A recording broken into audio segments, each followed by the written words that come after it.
Dipecat dari PDIP, Jokowi tetap menjadi pengurus partai perorangan. Statusnya sebagai pecatan PDIP tetap menjadi barometer dalam perpolitikan di tanah air kita. Demikian juga Gibran Rakabuming Raka. Setelah dipecat dari PDIP, ia tetap menjadi wakil presiden definitif Indonesia. Sementara itu, Bobi Nasution diperkirakan akan menjadi Gubernur Sumatera Utara definitif. Bagaimana nasib para pecatan ini ketika mereka hari ini tetap menjadi figur-figur aktor politik yang menentukan dalam dinamika perpolitikan di tanah air kita? Selamat datang dalam channel Meragukan Filsafat, sebuah channel yang secara sadar dibangun untuk turut mengedukasi ruang publik virtual Indonesia dengan menawarkan alternatif berpikir dari lensa pemikiran filsafat untuk membaca fenomena sosial, politik, kebudayaan dalam konteks Indonesia kontemporer, tanpa berpretensi untuk menggiring opini kita mempercayai pandangan-pandangan dalam channel ini.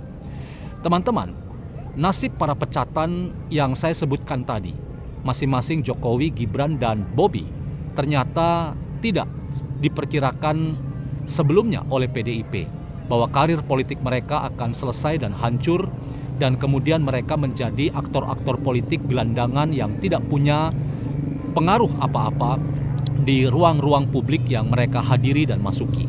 Ternyata kita sekarang melihat bagaimana sepak terjang politik yang dimainkan oleh Jokowi, Gibran, dan Bobi itu demikian sangat menentukan dalam kancah perpolitikan dan dinamika demokrasi di tanah air kita.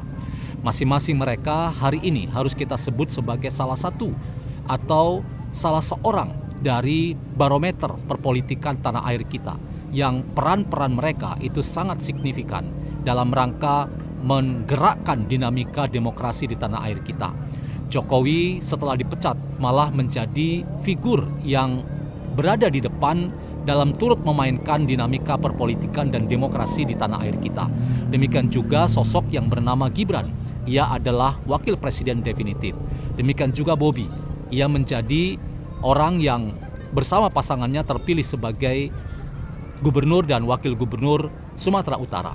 Nah, apakah ketika mereka menyelesaikan tugas-tugas mereka di jabatan sebelumnya, mereka kemudian kehilangan power dan pengaruh serta mereka menjadi gelandangan politik seperti yang diharapkan ketika dipecat oleh PDIP? Ternyata hal itu tidak terjadi, dan keberpihakan politik hari ini tetap menunjukkan kepada mereka, dan kita semua melihat bahwa politik tanah air kita sangat bersahabat kepada mereka, para pecatan, yang ternyata figur mereka menjadi figur yang diharapkan tetap memainkan peran-peran dalam dinamika demokrasi di tanah air kita.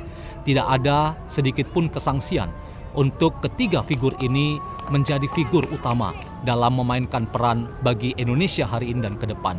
Di kapasitas dan konteks mereka masing-masing, peran yang mereka mainkan itu adalah peran yang sungguh memberikan bagian dari pembelajaran politik di tanah air kita, bahwa politik kebencian dan politik dibangun dengan dendam itu bukan sebuah cara yang terbaik untuk menyelesaikan banyak konflik-konflik politik yang terjadi dalam partai-partai politik. Justru nasib mereka yang sukses hari ini itu memberikan peringatan kepada kita bahwa dendam dan kebencian politik itu justru membuat yang dibenci dan yang disasar sebagai dendam politik itu mendapatkan ruang apresiasi dari banyak simpati orang yang tetap menempatkan sosok seperti Jokowi, Gibran, dan Bobi Nasution sebagai figur-figur yang memainkan dan menjadi barometer dalam perpolitikan di tanah air kita. Jangan menerjemahkan politik sebagai kebencian atau politik sebagai dendam saja, karena itu hanya akan membuat Anda kehilangan kesempatan untuk memainkan peran-peran politik yang berarti dalam kehidupan Indonesia ke depan yang membutuhkan kita semua sebagai salah satu dan bagian dari dinamika politik di tanah air kita.